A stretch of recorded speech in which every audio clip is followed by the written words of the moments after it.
Hello, my friends. It's your friend Kevin with another message of the day. So, trying to think if there's any messages here that I should be talking about. Oh, yes, there is something I want to say before we get into the cards. All week long, I think I've been talking about, for me, I've called this week a snafu week, which is systems not quite working. And things going awry that could create a reaction instead of a response. And even though what I'm learning through the connection with, my spiritual path is, in the past, I've looked back and thought how I have made assumptions and negatively chosen something based upon what's already happened, instead of truly looking at the present place and time and saying, oh, well, let's find out what's possible right here, right now. For example, I think I may have shared with you that, my washing machine yesterday or day before, I decided, it was going to go cattywampus and not really quite work. And there is still... I giggle and laugh because I have no idea what they're going to look like when they come out, but we'll see.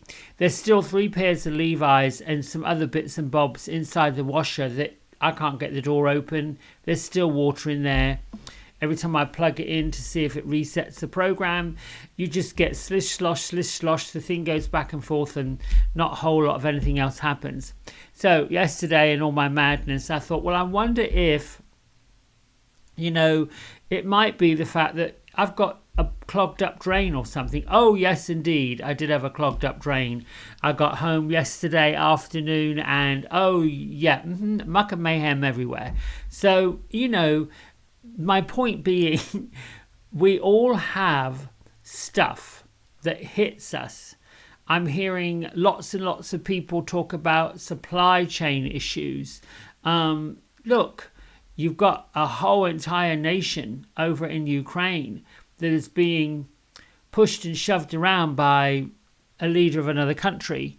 That's got to be something that we're all really not sure how to navigate.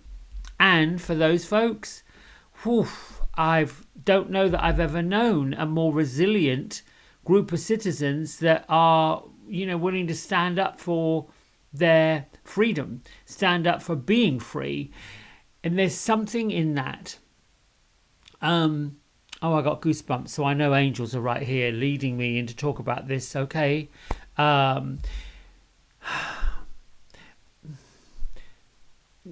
When we come into a physical world, as I've said before, we've got to work on the mechanics and the structure and the culture that is already in place, that ancestors and forefathers and culture put here. That's kind of challenging to do when you move from the spiritual with the purpose of making an evolutionary change, creating planet Earth, being kind to planet Earth, planting the right trees, moving culture in the right direction, because this is what the ancestors also agreed to do. Granny and grandpa, great granny, great grandpa, uncle, Fred, whatever, all these spirits that, came before us all had a purpose. I like to think. That's my belief. You choose what you want to choose. I believe in reincarnation. I believe in the incarnation of what we're here to do. And then I will get to the cards. But my point being, we sort of have to move forward. And I feel like today's message might be linked to stepping forward, not ignoring, not pushing aside, not ignoring the issue, but stepping past the issue, letting the mess become a bit of a message, allowing whatever pain is going on to become a purpose. Disappointment, upset, whatever you want to call it, is an expectation that didn't quite pan out the way in our physical world, our physical mind, our physical life was expected. So the ego kicks in and starts pushing the fear button, pushing the accusatory button, pushing all those buttons that cause us to react. And the response is very different.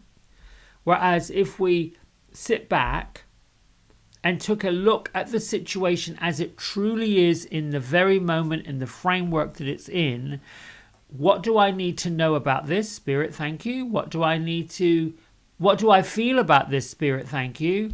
And take a pause. What do I think about it? What do I know about it? How do I feel about it? And those gets to the truth. And I think that's really the message going on today. Let's get to the grounding and the message and go from there. All right. Eyes down, heart open. Think of this section, not your heart muscle, but this whole section of your big, bodacious, whatever you want to call it, amazing being. Be wide open to the light, to the course, to the source of the divine, and know that the wider you choose to mentally put your head around, bigger you choose to bring that light in, the more that you're going to create, because it's you and me and us collectively that make that happen. Put your palms outward and upward. This is in the giving and the receiving. From me, the way I see it, I get it from the left and I give it with the right, and it is as if I have this invisible pipeline of anything and everything that's wanted. And what's wanted, what's desired, what's truly needed, I send it up. So there's another pipeline pushing up, and then this pipeline coming in. So it's going in all directions at all the same time. All right, big breath in. Release and let go. Big breath in, pull it in from above. Release and let go, send it down into the ground. Big breath in, pull it in. Big breath out, send it down. Breathe in love. Release. Breathe in peace. Release. Breathe in ease. Release. Breathe in stillness. Release. Breathe in calm. Release. Breathe in resolution. Release. Breathe in abundance. Release. Just keep with your breath. Inhale and exhale and inhale. Exhale, relaxing on the exhale. Inhale. Breathe out, exhale. Breathe in. Breathe out, keep going. Just like that. Feel a sense of calm and ease within you. Connecting with the divine. Bring your angels around. Thinking about your physical body, filling it with light. Your feet firmly pressed into the love and the guidance of Mother Earth. See that as being beautiful copper color, with the copper strands of roots wrapping around the deep layers of the crystalline earth. Keep breathing. Your soul is anchored into this physical existence, and your spirit gets to fly and do the work.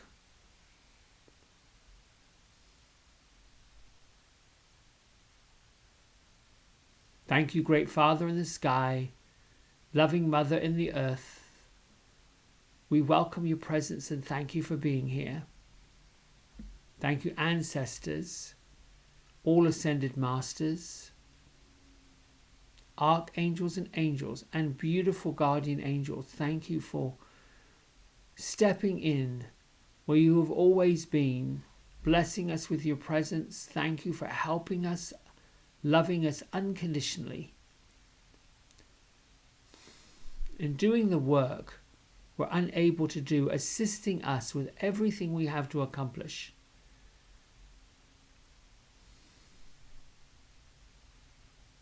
I'm grateful for your wisdom, grateful for your knowledge, grateful for your transmuting and transforming of the physical space. Thank you, Archangel Michael, for removing and cutting the ties to people, places, situations and stories and any unnecessary drama that stands in the way of love. I affirm and declare that I am safe and I am free. I am safe and I am free. I am safe and I am free. So it is and shall ever be. You just bring your hands to prayer. And then come back into the room. Very simple, very easy. That's like a daily dedication, and not just once a day, several times a day. All right, you came here for the message, you're going to get the message. Here's the cards. Let's see whether or not they line up. I have a sense that they will. Let's see who our light worker is today. Keepers of the light. So I call them light workers. Oh, hello, Krishna. I haven't pulled Krishna in a while. Incidentally, credit where credit's due. This is from Keepers of the Light by Kyle Gray. Images by Lily Moses. And then the message comes from Guardian Angel Messages, Radleigh Valentine, with images by Dan Craig. Let's see what our message is today. Oh, the 10 of Fire. Well, no accident. No accident at all. Krishna, let's start with Krishna. Hindu god, known for healing wounds, connected to devotion. You know, he is mentioned in the Bhagavad Gita. I don't even know how to say that right, and I'm going to mess it up. Bhagavad Gita, which is the it's always like a song, basically Krishna's message, and here we go again, Bhagavad Gita. I will get that. Sanskrit is not my language, but I will do my best to get through it or to it. Basically, the story is choosing love over fear. And you know, when you are part of a deep spiritual path and a deep spiritual awakening, I call it, you're waking up to the connection and you're trusting guidance more so than you've ever trusted before. Krishna's message is to continue trusting that guidance that's coming through. So the devotion to the spiritual path is being recognized by the fact that Krishna's showing up. And you might feel like things are not going quite right, and you might be having this mental, emotional war going on within yourself. Just know that when these cards show up, there is a boost to your sense of connection to the divine. And, you know, Krishna's encouraging us all, as did Master Jesus, as did the Mother Mary, to trust and act from the soul level. So, like, if you have to make a rash decision, just ask, what will honor me and my soul and everyone around me and their soul? If you can choose the best outcome for everyone, then you're going to feel closer to, you know, that divine intelligence. So let's see, the 10 of Fire is really the mess becoming the message and the pain becoming the purpose. It is overworked, stressed, imbalanced. if you're feeling this way, if you have this, oh my God, I can't take any more, it's too much, all of that, which has been going on, I think, in most of us, because it's an action card, and 10 is like the pivotal, the crescendo, fire being wands in traditional tarot. This person has reached their ultimate. There's a message here. The two together, Krishna says, do your spiritual work. Ask and pray from the soul for the highest good of all situations. Be in a calm space. Be in a peaceful space. Be in a grounded space, because nothing gets accomplished in chaos. I'll say that again. Nothing gets accomplished in chaos. And I'm not just talking about chaos on the physical level, because that's going to happen. You can go down the road and find someone not paying attention, smacks into somebody else. Next thing you know, you've got backups. That's going to happen. It's how you handle it, how you respond to it. What do you do? So I hope that message for your Friday has been a good one. And again, I cannot thank you enough, Spirit, whoever, for your love and your devotion and your support and your clicking, subscribing, ringing bells, whatever it takes to get the word out. We are living in very interesting times. Uncertain, it's always been uncertain. We've never really been certain, because each day unfolds as it unfolds. Learn to look at it like a carousel ride. It doesn't just go round and round. It goes up and down, in and out, all the way through. Don't assume that because today starts off cloudy and murky, the sun won't come out. I'm just using these as euphemisms. Anyway, I love you. Until next time, be well, be good, be grounded. Bye.